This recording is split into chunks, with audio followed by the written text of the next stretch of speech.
Hai semuanya, sebelum kita lanjut, pastikan kalian klik tombol subscribe, like, dan share video ini ke teman-teman kalian jika informasinya berguna untuk kalian. Terima kasih.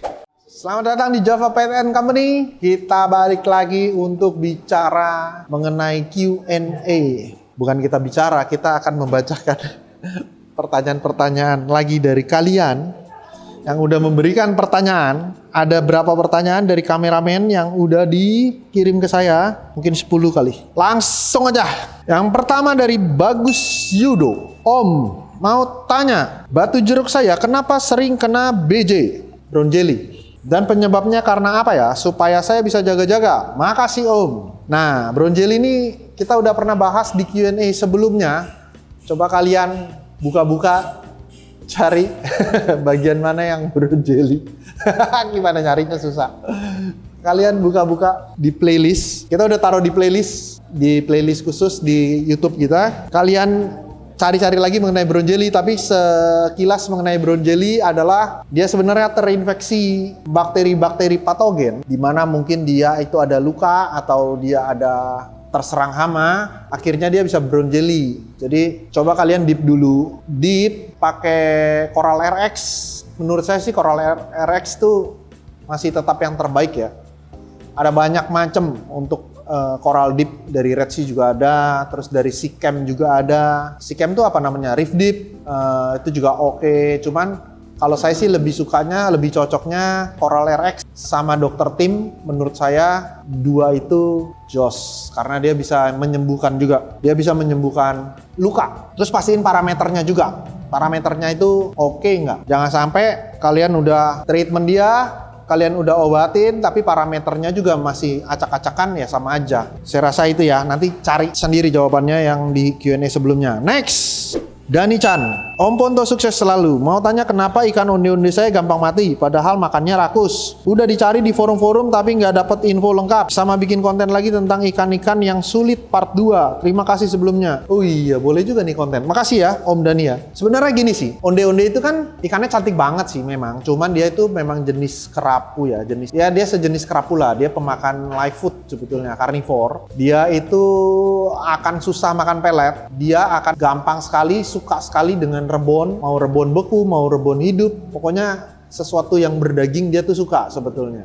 Brown jelly itu bukan ikan yang susah makan, tapi kalau untuk pelet, iya, dia susah untuk makan pelet. Bukan artinya nggak bisa, tapi dia susah aja. Karena ya pertama di laut juga dia nggak pernah ketemu pelet, itu bentuknya aneh buat mereka. Cuman gini, karena kita kebanyakan kasih makan rebon, di mana rebon itu mengandung amonia yang cukup tinggi, kemungkinan yang bikin mati adalah parameter airnya. Jadi air di dalam akuarium itu udah terlalu tinggi dengan amoniaknya. Karena amoniaknya tinggi makanya dia jadinya mati. Bukan karena dia udah rakus makan terus tiba-tiba mati. Cek dulu amoniaknya berapa. Kemungkinan datangnya dari sana. Itu yang bikin mati. Kita terlalu sering kasih makan ikan juga nggak bagus kalau sirkulasi airnya, filtrasi airnya nggak cukup ya. Maksudnya nggak bisa membuat amonia itu terurai dengan cepat, itu juga bahaya buat ikan. Jadi seolah-olah kita kasihan nih sama ikannya belum makan, kita kasih. Ntar kita takut ikan kelaparan, kita kasih lagi. Ntar wah ikannya harus ngemil nih jam segini, kita kasih lagi. Tapi kalau kalian punya filtrasinya nggak bagus, hati-hati sama itu. Kita tuh malah ngebunuh ikannya, karena dia hidupnya di dalam air ini loh. Kita kasih makanan yang amonianya lumayan tinggi itu ya, salah satunya rebon itu. Kemungkinan dia keracunan gara-gara kebanyakan makan atau sisa dari makanannya itu yang bikin dia jadi mati. Saya rasa itu, coba cek amonianya dulu ya. Thank you loh Om Dani. By the way, thanks inputnya. Nanti kita akan coba bikin tentang ikan-ikan yang sulit di part 2. Oke, next. Dini Soraya. Salam kenal Om Ponto. Tanya dong perbedaan Marco Rock sama Death Rock apa ya? Apakah semua untuk cycling prosesnya? Newbie Seawater nih. Hehe. Thanks Om, salam tajam. Thanks Om Dini. Selamat datang di dunia reef. Oke, bedanya Marco Rock dengan Death Rock. Sebenarnya dia sama-sama batu, cuman yang kalau Marco itu kan batu buatan pabrikan ya. Jadi dia itu akan kasih batu sintetis atau artificial atau apalah kita bilangnya. Dia pasti udah melalui proses trial and error. Jadi dia udah pasti akan bikin supaya gimana batu ini produk ini bisa masuk ke dalam akuarium dengan tidak memberikan mineral-mineral yang tidak dibutuhkan di dalam akuarium. Ngerti nggak tuh maksud saya?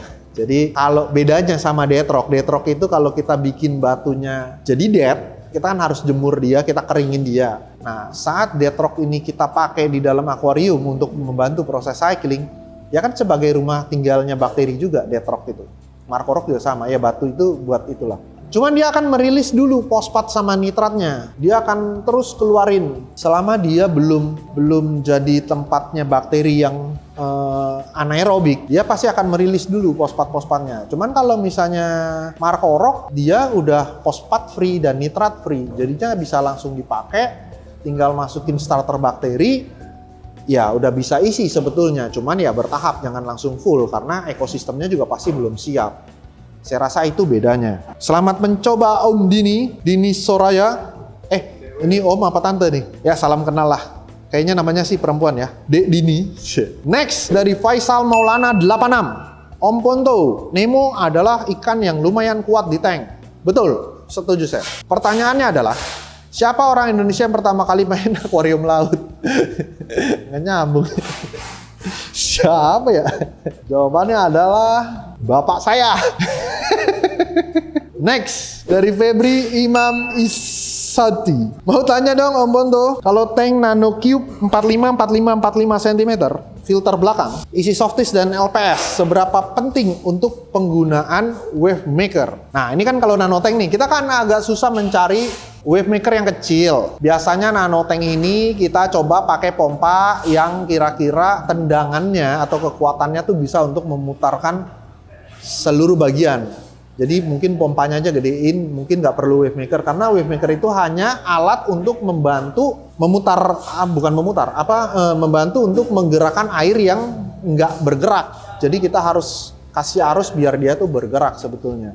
Jadi kalau misalnya airnya udah bergerak, kita tanpa wave maker pun nggak masalah. Saya juga punya nano tank yang ada di galeri kita itu tanpa wave maker karena pompanya udah lumayan untuk bisa bikin airnya semua bergerak di segala sudut ya. Saya rasa itu jawabannya. Yang penting airnya udah bisa, nggak ada genangan lah. Jadi kalau airnya udah muter, wave maker udah nggak penting lagi. Oke, Om Febri, next dari Fes. Om, kalau kita set pemipaan pakai pipa 3/4 inch, bisa pakai gate valve sunking ukuran berapa ya? Atau mungkin punya solusi lain biar overflow kagak berisik? Thanks. Kalau pakai pipa 3/4 dengan sunking, jadi kalau ukuran pipa lokal kita itu dia hitungannya inch, 1 inch, 3/4 inch, 1/4 inch, setengah inch gitu. Cuman kalau sunking ukurannya itu milimeter. Kalau 3/4 inch itu hampir sama dengan 25 mm. Tapi ya beda dikit itu harus diakalin. Mungkin dibakar sedikit biar dia bisa masuk. Dia ada perbedaan lah sedikit. Saya lupa mana lebih besar, pipanya lebih besar atau gate valve-nya yang lebih besar ukurannya. Tapi hampir sama dengan 25 mm-nya sunking. Kalau untuk solusi lain biar overflow kagak berisik, saya juga pernah bikin videonya. Rasanya di video setup kita deh. Coba cek di video-video project kita, video setup kita.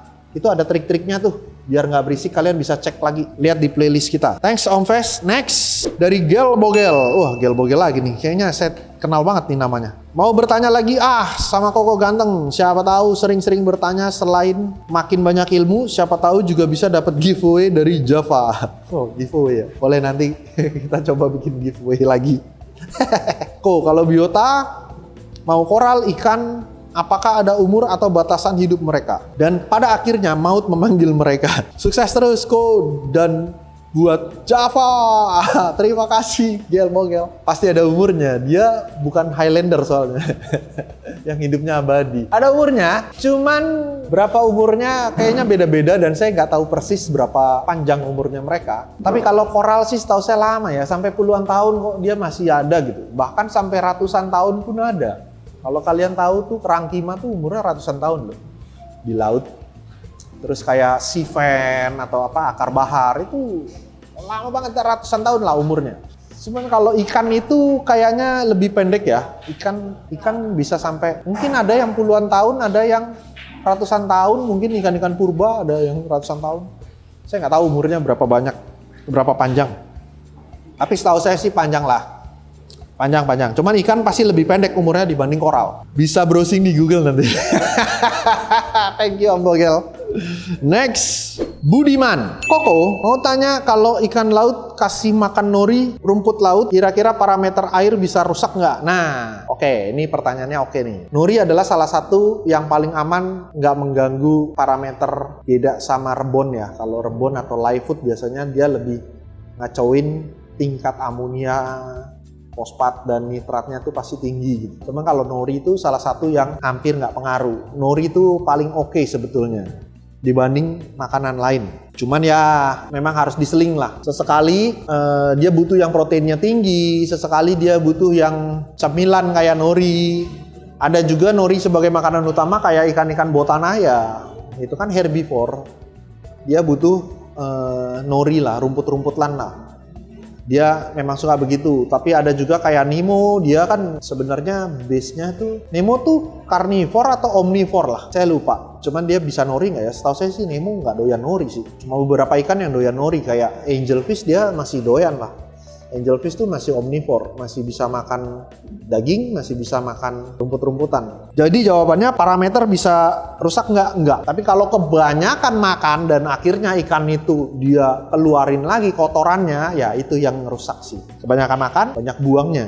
Jadi pembuangannya ini yang harus dipikirin. Oke, thank you Om Budi. Next, dari Nasuha. Om, karbon aktif yang ada di toko akuarium itu aman dipakai buat reef tank nggak ya? Sebenarnya aman, karbon aktif basicnya sama aja. Dia itu bisa dipakai di air laut juga, cuman perbedaannya kebanyakan di fiturnya aja. Jadi ada yang karbon aktifnya bisa buat menyerap amonia, ada yang bisa menyerap nitrat, ada ya itu features lah. Cuman yang paling penting adalah penggunaan karbon nggak bisa selamanya. Itu yang harus diingat. Jadi karbon itu maksimum ada batasannya. Ada yang 3 bulan, ada ya rata-rata sih 3 bulan lah kalian harus buang, karena kalau misalnya dia udah menyerap, dia udah jenuh, dia akan merilis lagi. Dia akan lepasin semua yang dia serap, itu malah jadi bahaya. Dilepas semua sama dia malah kacau nanti kan. Jadi sebaiknya sih kalau bisa sebulan sekali udah cukup lah, atau pakai masukin udah jernih airnya, udah bening, seminggu lepasin aja, buang. Jadi kalau mau dipakai ya beli lagi yang baru lah.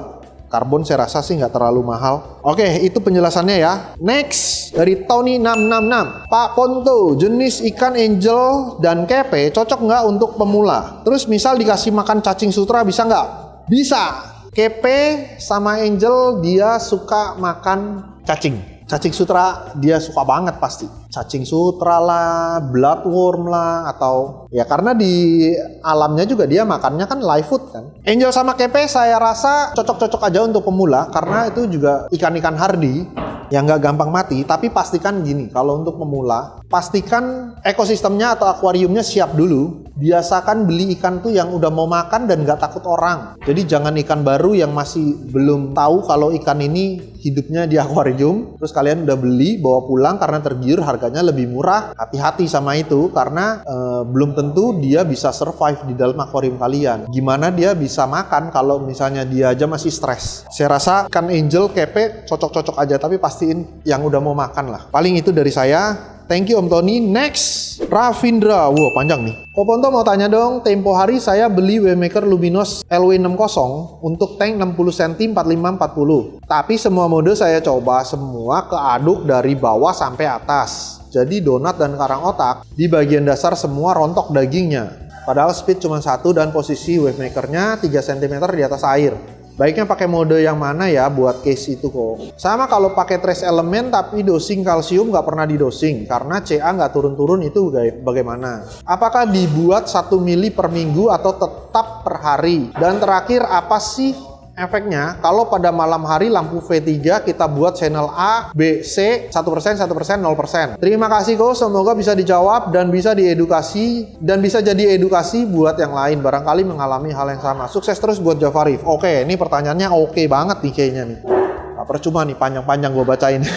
Thank you Om Ravindra. Oke, pertama Wavemaker yang tadi saya jelasin. Wavemaker itu akan menjadi nggak penting kalau misalnya semua akuarium sudah tersirkulasi dengan baik airnya. Jadi semuanya udah nggak ada genangan, semuanya udah keputar, saya rasa udah nggak perlu lagi wave maker. Kalau misalnya, nah ini saya kan udah bilang kalau untuk nanotank itu kita agak susah cari wave makernya yang kecil. Nah, Luminos ini minusnya ya itu kecil-kecil cabai rawit. Jadi walaupun dia kecil, tenaganya itu 6.000 liter per jam buat ngaduk itu. Jadi kalau kalian pakai walaupun modenya kecil ya, dia arusnya tetap besar. Dia bisa dipakai buat sampai 90 cm, bahkan 100 cm dia masih sanggup untuk dari ujung ke ujung. Ya itu kendalanya. Kalau kita main di nanotank wave maker itu susah nyari yang mini, yang kecil. Cuman kalau saya ngakalinnya pompa sirkulasinya, pompa utamanya dicobain cari yang agak besar biar bisa muterin semua. Saya rasa solusinya itu aja. Pastiin semua airnya nggak ada yang menggenang, semuanya bergerak. Saya rasa itu udah cukup kalau tank-tank kecil. Terus trace elemen nih. Trace elemen dosing kalsium nggak pernah didosing. Nah, kalau misalnya kalsiumnya udah tinggi, artinya dia untuk menyerap kalsiumnya pasti akan menjadi lambat. Saat dia udah nggak menyerap kalsium lagi, trace-nya juga nggak akan diserap. Jadi kalau misalnya kalsiumnya masih tinggi, saya rasa sih trace elemennya mendingan nggak usah dulu, biarin aja sampai ketemu di angka yang biasanya berapa sih di kalsium itu 420-an atau 380-an sampai 420 lah. Kalau range-nya udah di situ, kalian udah masukin per minggu atau per hari kalsium, berarti kan kalian udah tahu dia udah menyerap kalsium. Kalau dia udah menyerap kalsium ya kita tinggal tambahin trace-nya berdasarkan kalsium yang kita kasih. Tapi kalau misalnya kalsiumnya aja nggak diserap, trace-nya nggak akan diserap sama mereka. Jadi mendingan trace-nya nggak usah dipakai dulu. Benerin dulu aja parameternya. Saya rasa itu. Dan yang terakhir, efeknya kalau Vectra dinyalain 1%.